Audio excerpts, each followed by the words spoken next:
Dans les champs de canne à sucre de Haute-Égypte, c'est la saison des récoltes. Elle va durer 3 mois. 3 mois durant lesquels, du lever du jour au coucher du soleil, ils gagneront à peine de quoi tenir jusqu'au lendemain.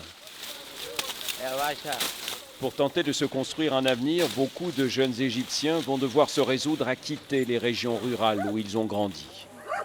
Sur la rive est du Nil, Jarajous est l'un de ces villages qui se vide. Les 2 fils de Martha Abdelmassir travaillent sur les bords de la mer Rouge dans des stations balnéaires.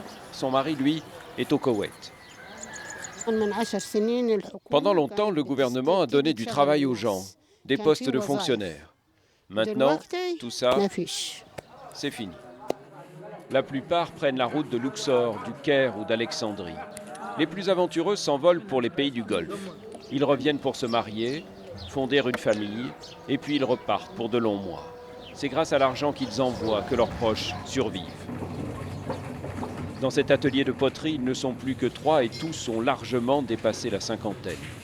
Quand sonnera pour eux l'heure de la retraite, il n'y aura plus personne pour prendre la relève. Avant, on avait tout un groupe de jeunes avec nous, mais la poterie, ça ne rapporte pas assez. Aujourd'hui, ils sont tous partis, loin d'ici.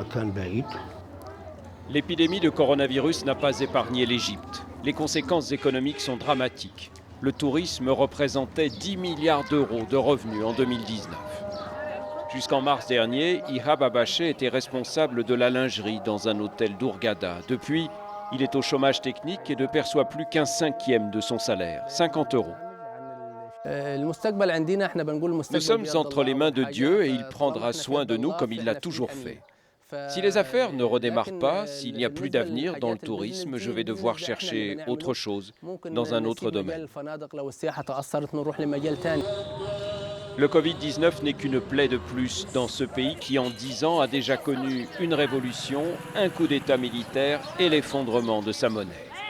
Les prix de l'essence, de l'électricité ont été multipliés par 3 au moins depuis l'arrivée au pouvoir du maréchal Al-Sisi en 2014. Et maintenant, ce sont ceux de la nourriture qui grimpent en flèche. Je ne vends presque plus rien. Les gens n'ont plus un sou. Selon les statistiques officielles, 1/3 des Égyptiens vivent avec moins d'1,50 € par jour. Et si, dans les campagnes, personne ne meurt de faim, ils sont chaque jour plus nombreux à devoir se serrer un peu plus la ceinture.